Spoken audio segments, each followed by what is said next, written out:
Hello and welcome to the Fit to Transform podcast, where you learn how to train and diet effectively and, most importantly, how to maintain those results for life, once and for all. I'm Nikias Tomasiello, a transgender training and nutrition coach working online with anyone who's ready for a true lifestyle transformation, anywhere they may be in the world. As a friendly reminder, any and all information provided is for educational purposes only. You should consult with your doctor before implementing any changes to your diet and exercise program. With that disclaimer out of the way, thank you for being here. Now grab yourself a cup of tea or pre-workouts and enjoy. Welcome back to the podcast. Following on from last week's episode on diet fatigue, I thought I would discuss another important topic when it comes to fat loss, and that is how to end your diet successfully and what to do after dieting. So let's start with setting the scene. You're at the end of your diet. First of all, when do you actually stop a fat loss phase? The most obvious answer might be, well, when I'm done losing the body fat that I want to lose. But realistically, if you carry a lot of body fat, it's unlikely that you're going to be able to get to the end of the entire fat loss phase in one go. You're much more likely to hit your diet fatigue threshold first. And if you're not familiar with this concept, just listen to the previous episode 53, why you stop sticking to your diet and what to do about it. If you have less body fat to lose, then it's much more likely that you're going to go through a shorter dieting phase overall, and so you might be able to stop the fat loss phase when you no longer have any body fat that you wish to lose. The other scenario is that you reach your diet fatigue threshold and you need to take at least a temporary break from your fat loss phase. In other words, you stop your fat loss phase when the juice is no longer worth the squeeze. At this point, you may still have some body fat that you would like to lose, but continuing to try to lose it is too difficult relative to the amount of success that you're having. So, whichever the reason why you choose to end your fat loss phase, it's over. Now what? I normally present my clients and guide my clients through two options. Option number one would be a reverse diet, or what's called a reverse diet. Option number two is to go straight to maintenance. Now, you might have heard the term reverse diet, and this term refers to the idea whereby instead of increasing your calories straight to theoretical maintenance, you increase calories more gradually, for example, by 100 calories every week. There are many ways to do so. Let's use this example of 100 calories extra per week until you reach your theoretical maintenance. Now, an important distinction I want to make between my approach and other approaches is that some people claim that reverse dieting has a positive impact on your metabolism. They will say that it increases your metabolism and it keeps you from regaining a lot of body fat, and in fact, it might help you get even leaner. Now, based on the research that I am aware of, there is no physiological benefit to your metabolism or to other physiological functions that you can gain from reverse dieting instead of increasing your calories straight to maintenance. So that is not the primary reason why I would suggest this option.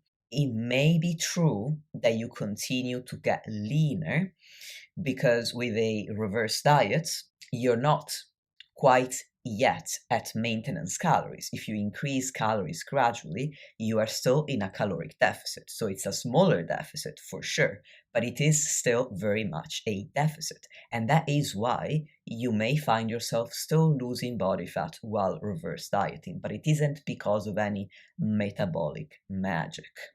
Last but not least, if people claim that it will prevent you from regaining a lot of body fat, it seems like they are implying that going straight to maintenance would make you regain weight, which might be true actually, but it isn't because of body fat regain. When you return to maintenance, you need to expect that there might be a slight increase to your body weight. As a general rule of thumb, I would normally expect a change within a 2% range. So your body weight might increase by up to 2% when you go from a deficit to maintenance. Now, this isn't body fat. You're eating more food, so you have more food weighing in your gut, which adds weight to the scale. You will be eating more carbohydrates, and each gram of carbohydrate is absorbed together with 3 to 4 grams of water. So you eat 10 grams of carbs and you are actually absorbing an extra 30 to 40 grams of water. So that is more weight. And these are the two main reasons why, in my experience, you can expect an increase in your body weight. But if you are at true maintenance, after that increase, you can expect your weight to be within a small range of a few pounds. And this range will depend on the person. You will only continue to see body weight increases if you are in a caloric surplus. So it isn't true that going straight to maintenance is going to make you regain a lot of lost body fat. It is impossible. The definition of maintenance is that you are going to maintain your weight. However, by moving from a deficit to maintenance, you can expect a slight increase in body weight, not body fat. So, I wanted to clarify what reverse dieting is according to some people and what it is claimed to be, and I wanted to debunk some of those myths just so that we're on the same wavelength. Now, as to why I would suggest reverse dieting, it's mainly down to psychological reasons. Clients who have been dieting successfully, maybe for the first time, because working with me taught them about more sustainable dieting methods that they can actually be consistent with, are often afraid of increasing their calories by what they perceive to be a large amount, going from a deficit to maintenance. So, in order to help them increase those calories without getting scared of undoing their hard earned work, I slowly increase their calories until we reach theoretical maintenance. That is literally the only reason why I would go with a reverse diet instead of going straight to maintenance. So, if you don't have any issues thinking of increasing your calories, transitioning from a deficit to maintenance, then I would have no reason to recommend that you use a reverse dieting strategy. There are also some negatives to reverse dieting. One of them being the fact that, as I said, you are technically still in a caloric deficit. So if you have been dieting for a long time and you have reached your diet fatigue threshold, it would be likely better for you to increase calories straight to theoretical maintenance instead of trying to prolong the period of time that you spend in a deficit. Even if it's a smaller deficit, it is still going to cut into your diet fatigue. It is going to increase your diet fatigue, which is already really high. So that's a negative to consider when you're weighing the two options. Pun not intended, but acknowledged. On the other hand, just to make sure that I'm presenting an objective view of both options, a potential negative of going straight to maintenance is that, as I've already said, it's theoretical maintenance. That's a key word. You are now at a new, lower body weight than you used to be. So, if at the beginning of this fat loss phase you could be confident in your maintenance calories because you had data backing up that confidence. So, for example, I ask my clients to track their calories for at least 2 weeks without aiming to lose or gain weight so that I can accurately take note of their maintenance. After a fat loss phase, you haven't had that period of time at maintenance yet. So the best that you can do is estimate your maintenance calories. And I normally do this by looking at the last 4 weeks in a fat loss phase. I will take into account how much weight was lost over the 4 weeks, and I will add this all up. Then I will divide it by 4 so that I get the average loss per week. I use the average loss per week in pounds. I time that number by 3,500, which is the average amount of calories contained in a pound of body fat. So that gives me the weekly caloric deficit that you were in on an average week. You divide that number by 7, so the number of days per week, and you get the average daily caloric deficit that you were in. So for example, if you lost exactly a pound per week, that's 4 pounds in 4 weeks. 4 divided by 4 is 1. You time 1 by 3,500, which is 3,500.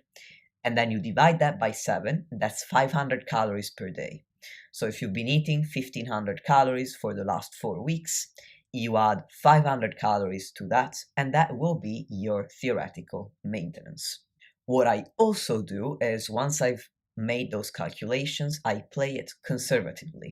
I normally assign a target that's just a smidgen below that estimate, just to be a little bit more conservative.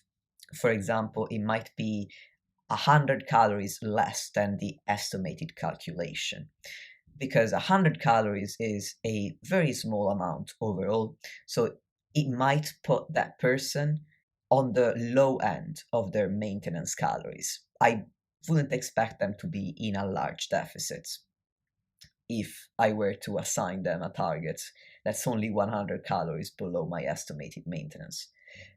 And just in case my calculations are incorrect, it might actually be their true maintenance. So I tend to play it conservatively, again, mainly for psychological reasons, so that my clients feel confident going into that maintenance phase without overtly worrying about the change of the numbers on the scale. Now, if all the math that I've mentioned went right over your heads, I have one resource, surprise, surprise, it's a blog article that you can click on in the show notes in order to see all of the calculations written down. I personally know that if I were to learn some mathematical operations, I would need to see them written down. So just look for the title of this article in the show notes, which is 3 steps to calculating your maintenance calories after a diet. And it does exactly what it says on the tin. Now, whichever option you've chosen, whether you were reverse dieting or you went straight to theoretical maintenance, these are my recommendations on how to make this transition in terms of the food that you are eating. What I suggest to clients, and what I'm suggesting to you right now, is to find a balance between having bigger portions of the food that you've been having during your fat loss phase and gradually reintroducing highly palatable food that you might not have been able to have, you might have chosen not to have because it was easier to stick to your calorie budget that way. This balance really depends on the individual and your own personal relationship with food. For example, some people struggle with highly palatable food, even when they have a larger calorie budget because they're at maintenance or in a caloric surplus, so they don't have to contend with extra hunger from a calorie deficit. They still struggle not to overdo it when they have highly palatable food. I'm sure you've heard, or maybe said it yourself, something along the lines of, when I have a cookie, I can't stop until I'm done with the whole box. As a side note, if you're already struggling with this before you engage in your first fat loss phase, you need to work on your relationship with food and fitness.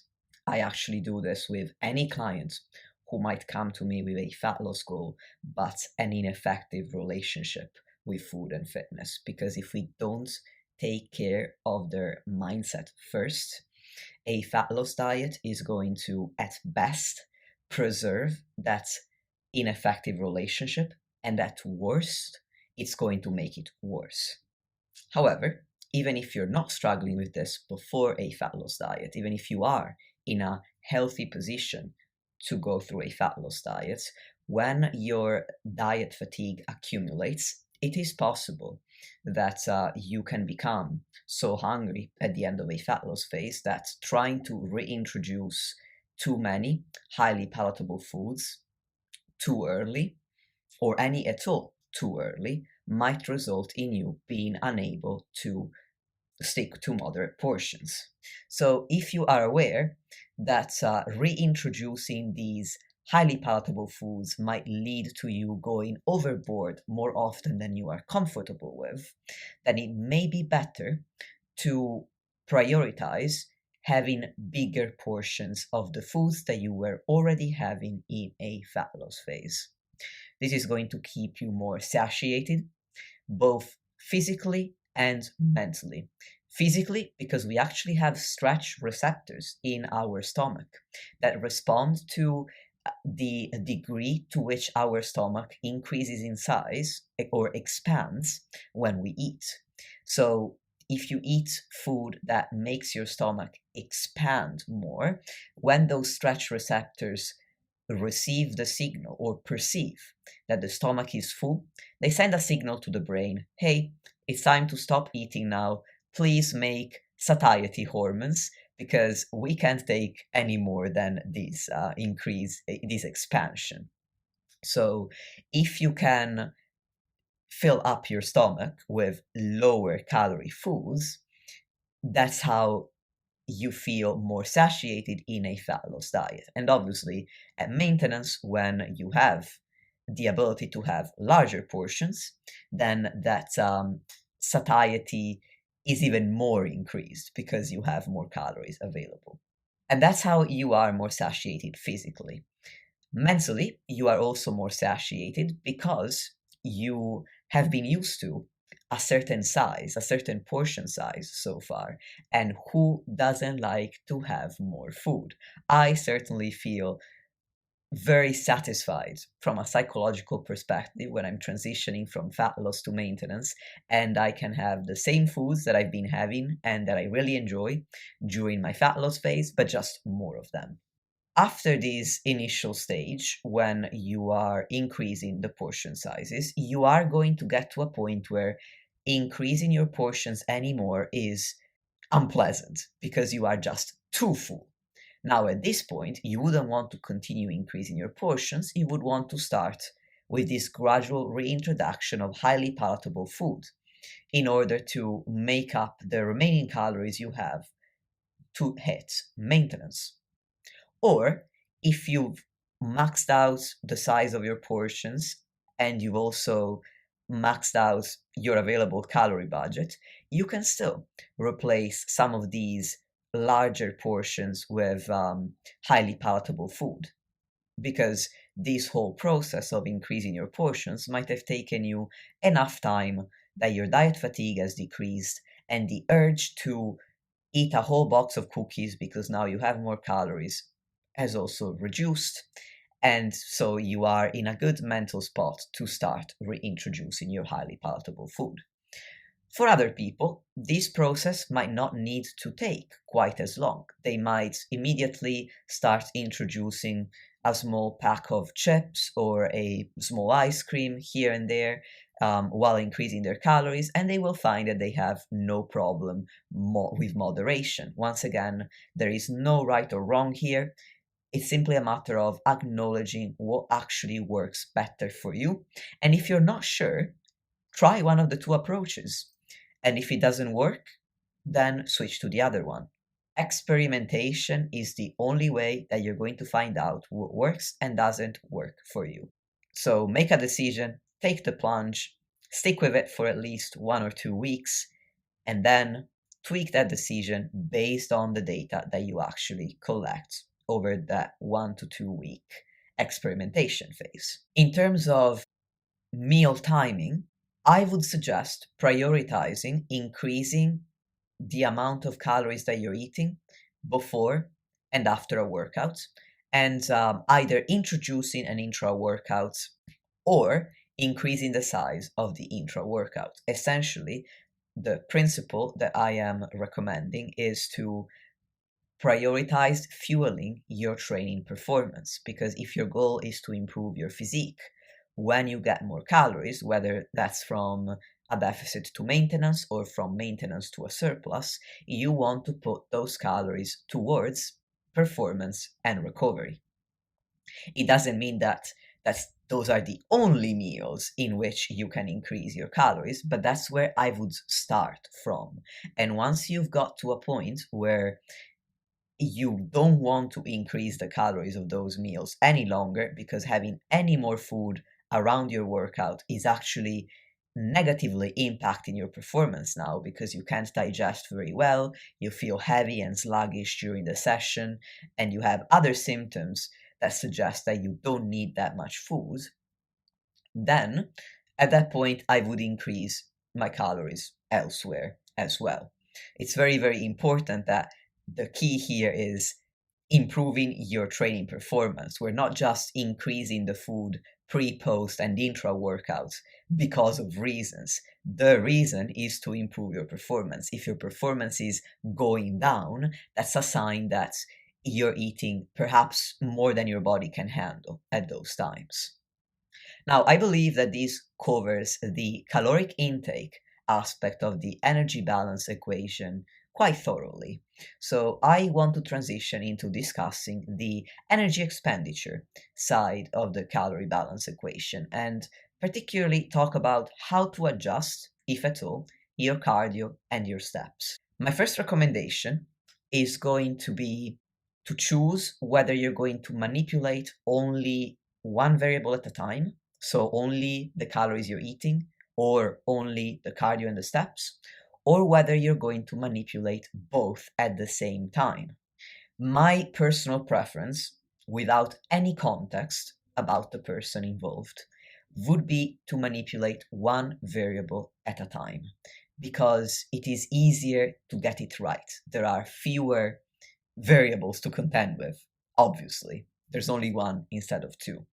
So, my favorite approach, my ideal approach, again, without any context regarding the person, would be to choose whether this particular person would like to increase their food first or reduce their activity first, because maybe they've been increasing their activity levels to an unsustainable degree for the sake of the last stretch of the fat loss phase, and they really feel that they want that part to be adjusted first, and they can deal with the calories staying around where they are at the moment or going up more gradually. However, this isn't always the best approach. In many cases, you might benefit from manipulating both variables together. And you can absolutely do it and get great results. I do it with many clients and get great results. The key is to be a little bit more conservative, because if you're going to decrease cardio or steps or both, you are going to burn fewer calories every day.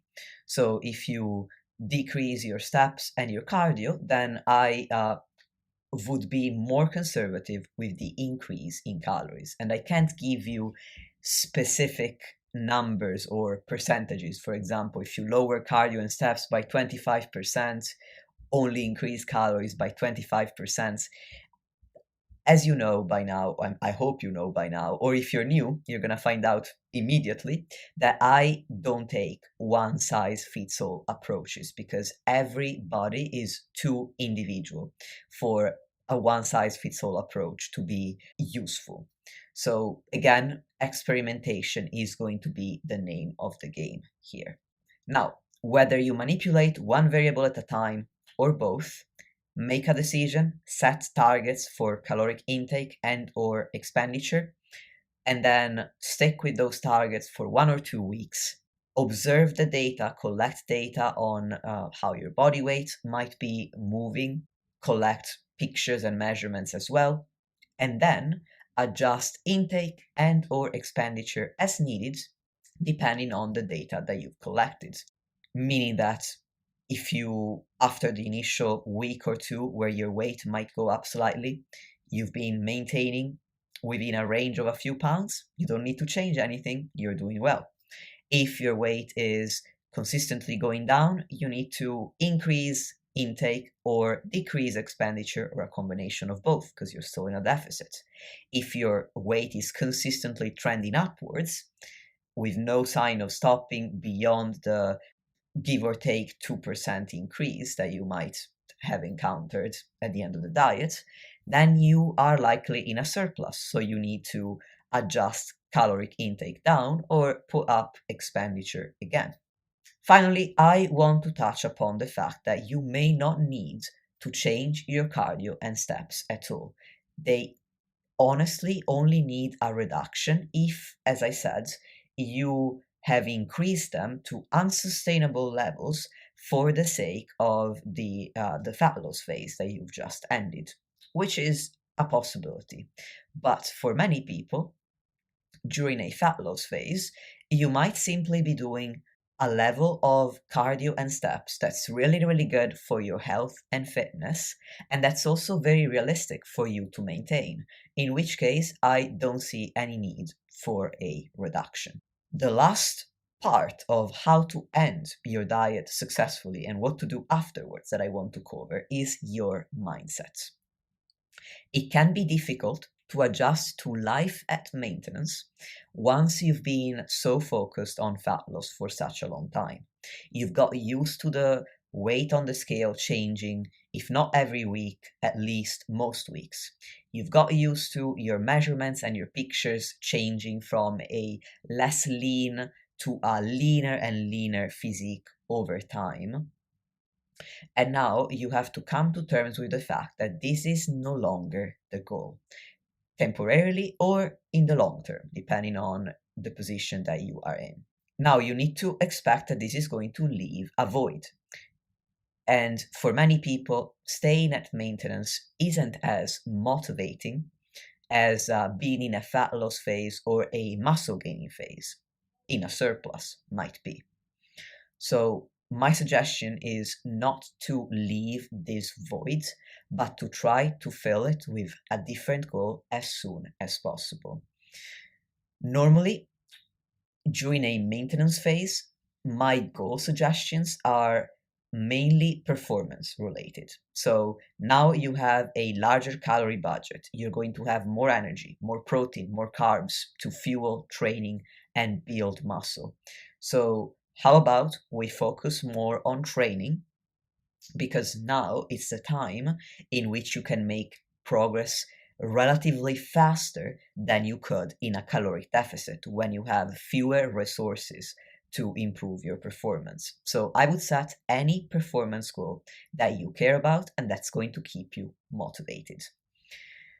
As for your life outside of training, I would set a goal of practicing the healthy habits that you've learned during your fat loss phase while you are at maintenance, because one day you will no longer want to change your physique, or it may no longer be possible for you within a reasonable time frame, likely because of age.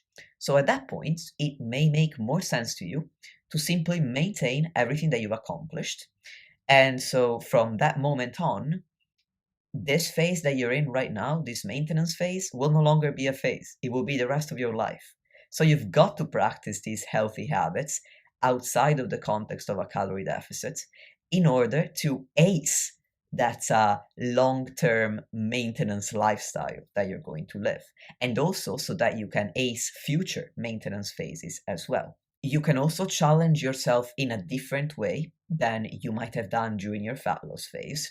And I actually do this with great success with many clients, whereby we normally track, in most cases, pretty consistently throughout a fat loss phase. And I mean, we track calories and macros. Because when you're trying to lose body fat, that's more challenging than trying to maintain your current body weight. And when something is more challenging, it makes sense to use a tool that can increase your degree of precision. And that would be tracking your calories and macros. But maintaining your body weight is absolutely achievable by maintaining healthy habits, even if you do not track every single calorie or every single gram of protein. So you could set a goal of transitioning from tracking your calories and macros to maybe only tracking your protein, or maybe, and or, because you could also go through these in stages, not tracking at all. So if you are a bit more resistant to the idea of not tracking, you could start to have not tracking one meal a day, but keeping it absolutely the same as usual so that you know what the calories are going to be anyway. And then you could transition to not tracking 2 meals a day until slowly you're no longer tracking any meal. Or you could choose not to track for one day of the week and then slowly transition to not tracking 2 days, 3 days until you're up to seven.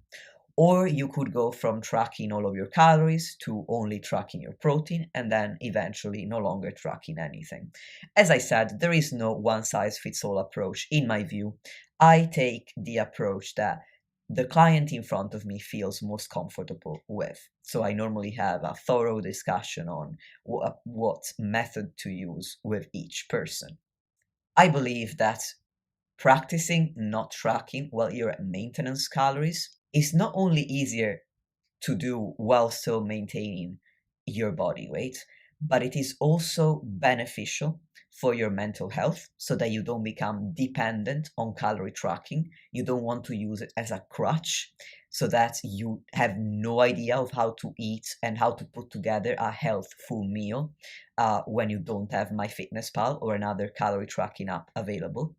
And it's therefore going to help you build a more resilient mindset because you gain confidence using a variety of tools, both non-tracking methods and tracking methods. And it might even lead to you developing the skill to be able to lose body fat and gain muscle mass or gain muscle mass, so achieving a caloric deficit or a surplus respectively without tracking calories or macros at all, and maybe only tracking your body weight to make sure that it is moving in the direction that you want. And that wraps up how I would recommend ending your diet and what to do afterwards. Now, what's next once you come to the end of the maintenance phase? If you have more body fat to lose, then you would go back into fat loss when you're ready. And again, I would signpost you to episode 53 on diet fatigue and when to go into your next fat loss phase. On the other hand, if you no longer need or want to lose any more body fat, you could consider a muscle gaining phase. And you could accomplish this, as I've covered in other podcasts, by staying around maintenance calories, although this would mean that you build muscle at a slower rate. However, on the plus side, you also don't put on excess body fat. Or you could pursue a muscle gaining phase in a slight surplus, which would mean that you gain weight at a faster pace, so you build muscle slightly faster, but you also accumulate some inevitable body fat. And if you want to learn more about strategies to build muscle effectively and successfully, you want to listen to my episodes that I recorded with Steve Hall and also my solo episode. And this would be episode 13, Fundamental Principles for Massing, and episode 14, Making the Most of a Massing Phase, Myths, Realistic Expectations, and Mindset Tips. I'm going to add those links in the show notes since those were now quite a while ago, almost a year ago at this point. Wow, how time flies when you're having fun. And that is a wrap, my dear listeners, for today's podcast. Thank you so much for listening. If you're ready to start your coaching experience with me, then please apply via the link in the show notes. If you want more free content from me, then you can sign up for my free newsletter, which comes out every week. And if you found this valuable at all, I would love if you could give me a star rating or a review if you have the time, because that's going to help the podcast grow. And the bigger it gets, the more guests are going to be willing to join me on the podcast, the better information you are going to receive. So help me spread the word if you have the inclination and if you think that what I'm doing here is valuable. Thanks again for tuning in, and until next time.